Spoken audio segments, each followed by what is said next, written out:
มาพบกับไทยมาดามไม่ธรรมดาใครที่ชอบเนื้อหาแปลกๆสนุกนะคะพ่วงด้วยการท่องเที่ยวแถบแอฟริกามาช่องนี้ถูกแล้วค่ะสามีเนี่ยเห็นลูกและภรรยาอยู่ในแองโกลามานานก็กลัวจะเบื่อนะคะก็เลยพาออกไปสูดอากาศที่เซาท์แอฟริกา This seguros ten เป็นเอง a salusa para os seus ใครเบื่อแล้วไปเที่ยวยุโรปมาแล้วไปเที่ยวประเทศญี่ปุ่นเพื่อนใกล้บ้านมาแล้วเริ่มเบื่อลองแอบมาดูเซาท์แอฟริกาบ้างพักที่ไหนมีอะไรให้เที่ยวเริ่มยังไงดูคลิปนี้รับรองตอบทุกคำถามตอนจบนะคะก็จะมีสรุปทิปส์ง่ายๆสำหรับการมาเที่ยวเซาท์แอฟริกาด้วยนะคะก็พยายามจะใส่ให้ได้ข้อมูลมากที่สุดนะคะก็ถ้าจะให้ละเอียดกว่านี้ก็ไม่ต้องไปเที่ยวแล้วไปพร้อมยังคะถึงสนามบินที่เซาท์แอฟริกาแล้วนะคะดูเหมือนเป็นเมืองศรีวิไล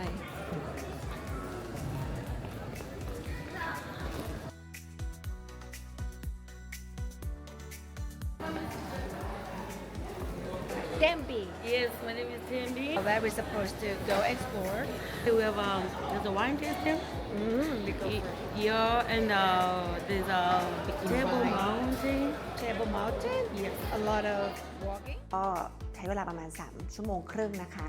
แต่ว่าค่าตั๋วเนี่ยก็ไม่ได้ย่อมเยาวตามระยะทางนะคะ ใครที่บินออกจากประเทศนี้แพงทุกอย่างค่ะจะไกลแค่ไหนในประเทศก็ยังแพงนะคะ ถ้าบินจากเมืองไทยไปเซิร์ชดูก็เห็นมีหลายสายการบินที่บินตรงมาที่เคปทาวน์นะคะ ถ้าเกิดพูดถึงเซาท์แอฟริกาก็จะนึกถึงอีกเมืองหนึ่งก็คือโจฮันเนสเบิร์กถามว่าทำไมต้องมาเคปทาวน์ถามแม่บ้านแถวนี้เขาก็บอกว่าถ้าจะไปอยู่ไปเคปทาวน์ดีกว่า ขนาดคนที่เป็นช่างทำผมนะคะเขายังบอกเลยบ้านเขาอยู่โจฮันเนสเบิร์กแต่ถ้าใช้ไปเที่ยวแนะนำอยู่ไปเที่ยวเคปทาวน์ดีกว่าอากาศเย็นนะคะมาถึงก็ฝนตก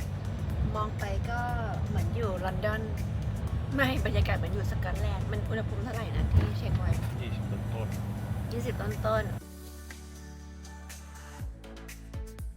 เสียงลือเสียงเล่าอ้างนะคะว่านอกจากเรื่องของความปลอดภัยกว่าแล้วเนี่ยก็ยังเรื่องของอาหารการกินอะไรฟินกว่าหาง่ายกว่าเดินทางง่ายกว่า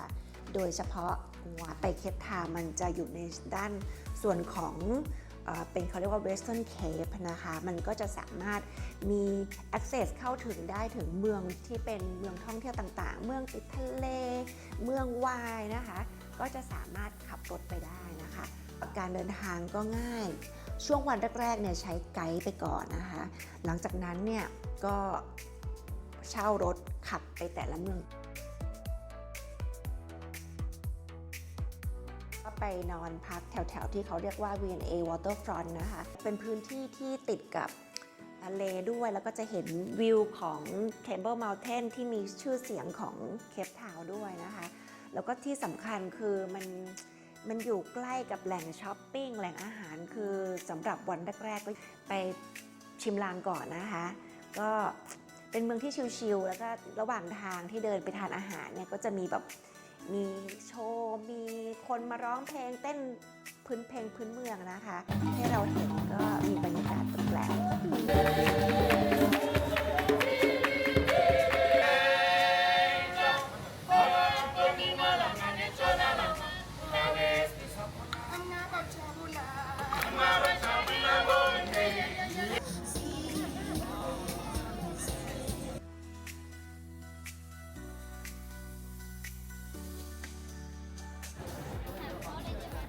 เอาอะไรอยากได้รูปมาลืมพูดถึงอุณหภูมินะคะช่วงที่ไปก็ประมาณเมษาต่ำสุดตอนดึกๆเนี่ยก็อยู่ที่ประมาณ12 องศาแล้วก็ถ้าอากาศร้อนสุดเนี่ยก็คือไม่เกิน22แต่ว่าอากาศเย็นไม่ได้แปลว่าแดดเบานะคะทวีปแอฟริกาไม่มีที่ไหนที่แดดเบามือกับเราเลยนะคะก็เตรียมตัวมาให้ดีที่พักที่ไปนะคะเป็นเซอร์วิสอพาร์ตเมนต์มันก็จะให้ช่วยชามกะละมังกระทะอะไรมาพร้อมก็เหมาะกับการที่เราไปอยู่เป็นครอบครัวนะคะมันก็จะอยู่สบายชอบสุดก็คือมันอยู่ติดฟิตเนสเดินไปได้ด้วยแล้วฟิตเนสบรรยากาศดีมันจะเห็นเรือยอชต์ตอนเช้าๆเนี่ยไปออกกำลังกายเสร็จเดินไปซื้อกาแฟบรรยากาศชิลมาก ไปซื้อกาแฟนะคะตรงนี้คนชอบออกกำลังกายนะคะ จะเห็นแบบคนวิ่งด้วย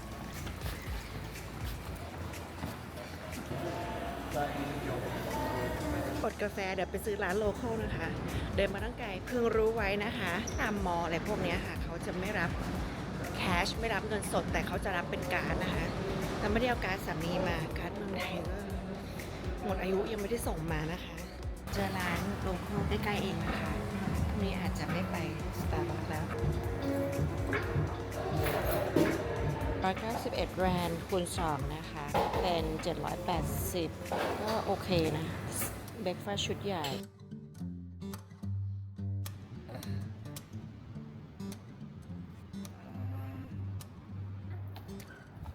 ดูวิวสิ ไหนดูสิ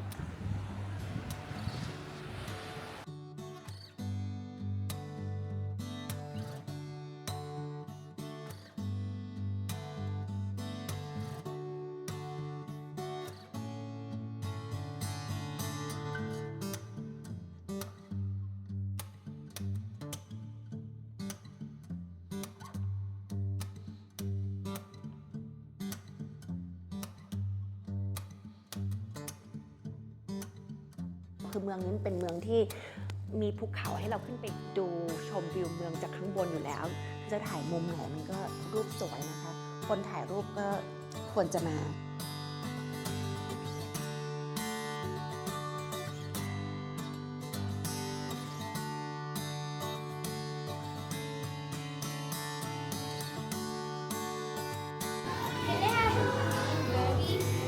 ตรงนี้ก็เป็นจุดพักนะคะ แวะเข้าห้องน้ำก็เมื่อกี้ที่เราไปมาก็เป็นเขาเรียกว่าอะไรชัปแมนพิกส์ไดรฟ์ก็เป็นจุดที่ขับรถแบบคดเคี้ยวหน่อยนะคะ มันก็มีชื่อเสียงเพราะว่าวิวมันสวยเสียดายเมื่อกี้ไม่ได้นั่งหน้าเลยแบบอดเห็นความคดเคี้ยววันหน้าเราจะไปวายกันใช่ไหมแต่วันนี้เนี่ยเรามาเก็บวิวบีชจะเป็นวิวก็จะเห็นแบบมีหมอกเยอะนะผมเนี่ยไดมาจากเดิมเป็นเคิร์ลนะคะสวยงามตอนนี้เคิร์ลเหี่ยวแล้วเนี่ยต้องไปจัดทรงใหม่ก็จริงๆกลัวแดดแต่อยู่ที่นี่มันไม่ค่อยมีแดดเพราะว่ามันเป็นเหมือนเมืองอยู่ในหมอกนะ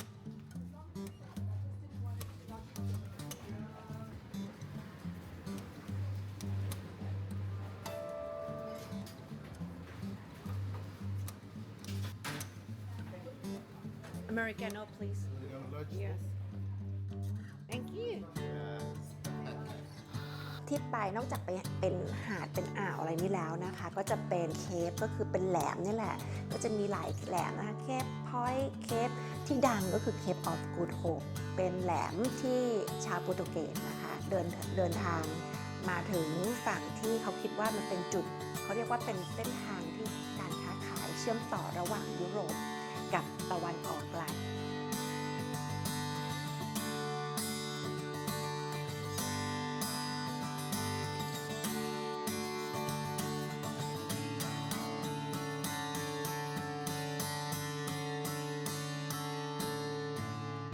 ตอนนี้อยู่แหลมกู๊ดโฮปนะคะเป็นหมวกถ้าใครเรียนสังคมตอนเด็กๆนะคะเคปออฟกู๊ดโฮปก็คือจุดที่นักเดินเรือชาวโปรตุเกสนะคะเขามาทำการค้าเขามาขึ้นตรงนี้นะคะเขาบอกว่าเป็นที่ที่แบบมายากมาทีไรก็เรือล่มทุกทีเลย แต่ว่าคนนี้เขาชื่ออะไรนะอะไรดีแอร์ทำได้มันยากเพราะว่ามันมีกระแสน้ำคลื่นค่อนข้างแรงแล้วบอกว่ามีพวกปะการังค่อนข้างตื้นนะคะแล้วก็เรือก็มักจะล่มก่อนถึงต้องกลับไปอ่านหนังสือเรียนวิชาสังคมใหม่นะแต่ถามว่าสวยไหมเฉยๆ Cape of Good Hope เป็นแหลมแห่งความหวังที่ไทยเราก็มีแหลมนะแหลมแม่พิมพ์แหลมพรหมเทพมีแหลมเหมือนกัน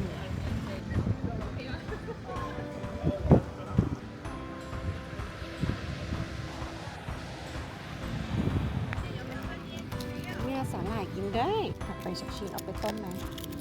สาหร่ายคอมบูว่ะคนชาวแอฟริกาจะกินไม่เป็นก็ได้นะ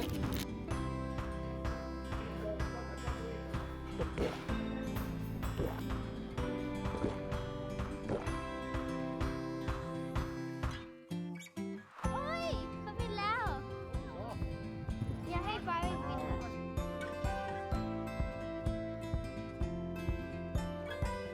ให้ปลาบิน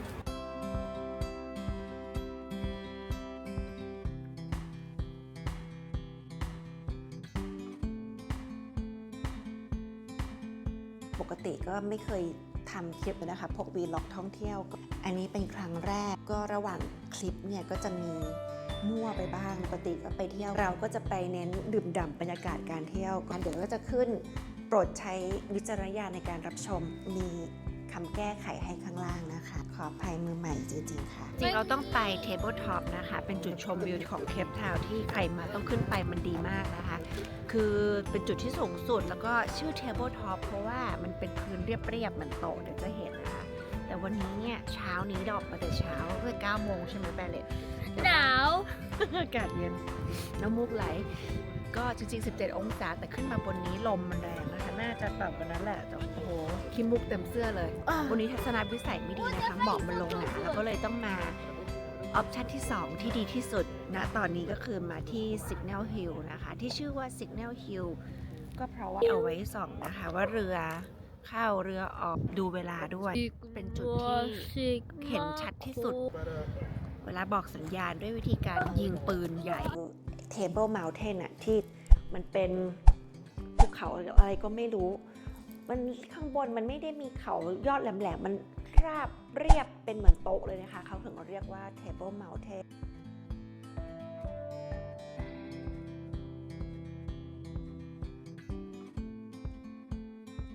จะไป Table Mountain แนะนำต้องยอมใจปั้มจ่าย Fast Track นะคะเพราะว่าแถวมันยาวมากคือรอเที่ยวก็เหนื่อยเปล่าๆนะคะขึ้นเคเบิลคาร์ไปนะคะเคเบิลคาร์นะคะมา Fast Track เพราะว่าเมื่อวานซื้อตั๋วไปแล้วก็ไม่ต้องเข้าแถวต่อคิวเพราะว่าคนเยอะมาก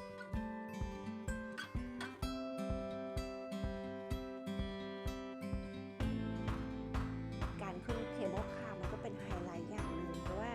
ไอ้เคเบิลคาร์เขาออกแบบมาให้แบบหมุน360 องศาท่องเที่ยวได้เห็นชมทุกมุมระหว่างที่ขึ้นไปนะคะก็จะเห็นทั้งด้านของที่เป็นเขาของ Table Mountain เห็นทั้งเมืองของเคปทาวน์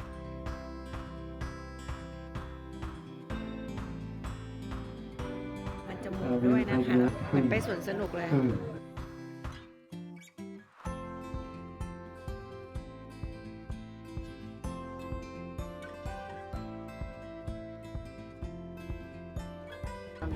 แล้วมองอะไรไม่เห็นเลยพอขึ้นไปถึงมันเป็นแบบอยู่ในเมืองเมฆหมอกมากคือระหว่างที่เรารอฟ้าเปิดรอเมฆไปนะคะเราก็ไปเดินชมสวนท่ามกลางเมฆหมอกอารมณ์เหมือนนางฟ้าเดินชมสวนบนสวรรค์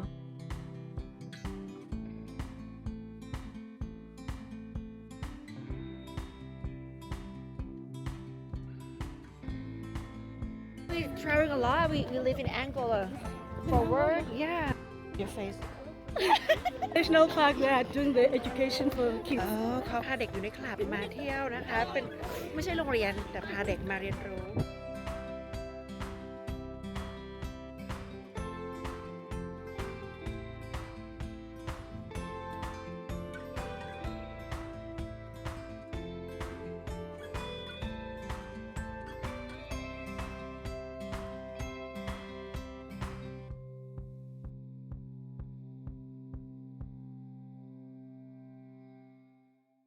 พอฟ้าเปิดปุ๊บเราก็ได้ถ่ายเมืองเคปทาวน์สวย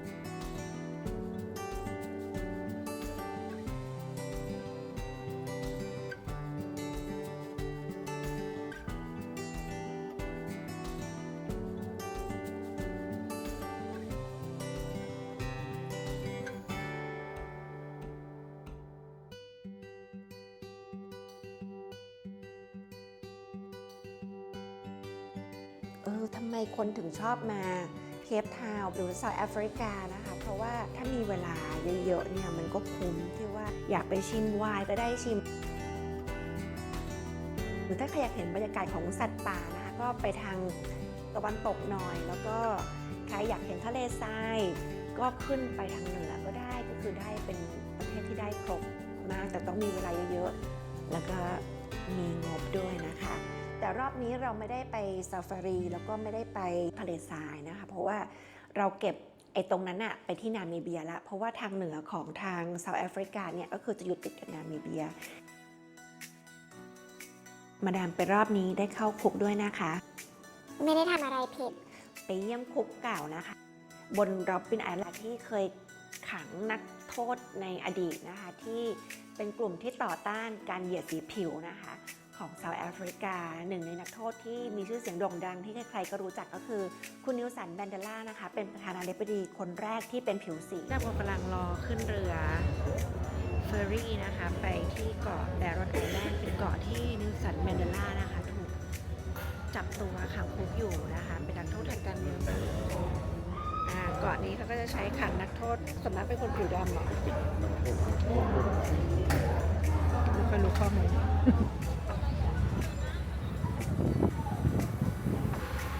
Hello. Welcome, guys. Hello? How many are we together? Three. Three. Perfect. Thank you. ก็ขึ้นเรือแล้วนั่งสบายอยู่นะคะก็นั่งจากนี่ไปเกาะแบรอนประมาณครึ่งชั่วโมงการโดยสารเดินทางไปร็อบบินไอแลนด์นี่ก็คือต้องนั่งเรือเฟอร์รี่ไปประมาณครึ่งชั่วโมงนะคะแนะนำว่าใครเมารถเมาเรือติดยาแก้เมาไปด้วยนะคะเพราะว่าลูกชายเมาเพราะพ่อแม่ไม่เมาเพราะว่าหลับอยู่ลูกชายเมาตื่นขึ้นมานี่ดูสภาพแล้วทรมานแทน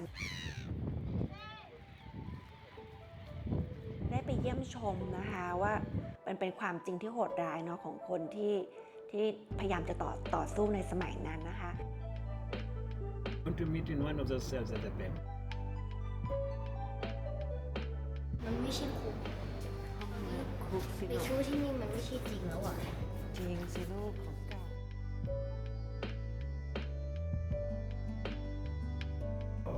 When we were sleeping was residents. When I came here in 1977, there were no pets in. ไปอควาเรียมด้วยรอบนี้พิพิธภัณฑ์สัตว์น้ำในเคปทาวน์ตอนแรกก็แบบอิดออดจะไม่ไปนะคะสามีบอกว่ามันที่แบบรวมสัตว์น้ำมหาสมุทรแอตแลนติกกับมหาสมุทรอินเดียมาชนกันเพราะฉะนั้นเนี่ยสิ่งมีชีวิตพวกสัตว์น้ำมันก็จะหลากหลายแล้วก็จะได้เห็นอะไรที่เราแบบ อาจจะไม่เคยเห็นเราก็เลยไปดูไปชมนิดนึงลูกก็แฮปปี้นะคะ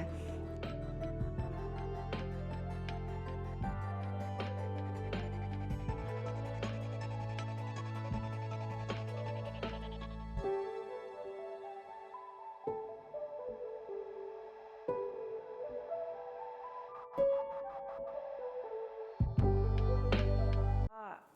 เริ่มเปรี้ยวแล้วเริ่มออกจากเคปทาวน์ได้แล้วแล้วก็ขับรถไปที่เมืองเฮอร์มานอสนะคะก็จะเป็นเมืองอยู่ติดริมทะเลระหว่างทางก็ดูวิวทิวทัศน์ไปก็อิ่มตั้งแต่ดูวิวไปแล้วนะคะ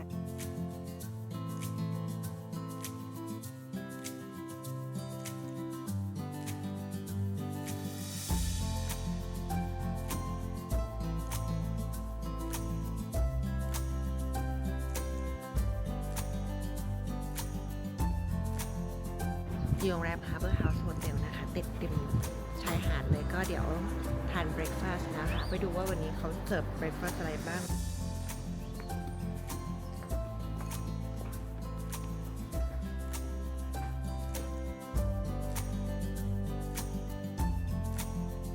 เมืองเฮอร์มานอสเนี่ยนะคะเป็นเมืองที่จะพูดจริงๆก็สโลว์ไลฟ์มีแบบคาเฟ่มีเป็นเมืองแบบคนไปเปิดอาร์ตแกลเลอรี่กันเยอะมากเลย Good morning. How are you? ถ้าใครชอบงานศิลปะนะคะรูปปั้นอะไรอย่างเงี้ยค่ะก็ต้องเตรียมตัวมาเก็บนิดนึง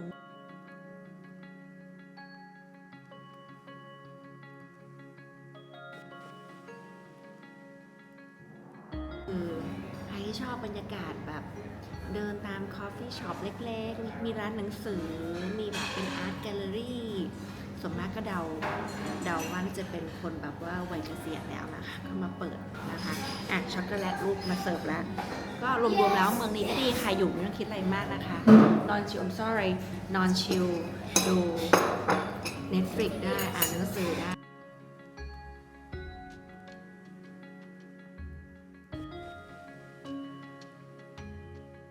วายน่าจะรอนานแล้วเมื่อไหร่จะพาไปชิมไวน์นะคะ เราก็ออกจากเฮอร์มานอสนี่แหละจะไปฟรานชุกที่มันติดกับสเตเลนบอชตัวที่มันมีเมืองที่มีไวนารี่เยอะๆนะคะแต่รอบนี้ยังไม่เล่าเพราะว่าขอแห้งแล้วก็เหนื่อยนะเนี่ยทำวีล็อกท่องเที่ยวเหนื่อยมากอินโฟเมชันจำนี่ก็เหนื่อยมากนะไหน จะมาพูดอีก เอพิโซดหน้าเลยค่ะ ไม่ไหวละก็อยากรู้นะคะวายนารี่ดีๆ ไปที่ไหนดี ร้านอาหารดีๆ เคล็ดลับการเที่ยวเซาท์แอฟริกาเป็นยังไง เดี๋ยวเราจะมาเล่าให้ฟังจุกๆ แล้วเจอกันนะคะบายเที่ยวด้วยกันจนจบตอน 1แล้วนะคะ ดูคลิปนี้ระหว่างรอชมเที่ยวเซาท์แอฟริกาภาค 2 ได้เลยค่ะ จะได้รู้จักกับมาดามไทยไม่ธรรมดาในแองโกลาให้มากขึ้น รับรองสนุกไม่แพ้กันค่ะ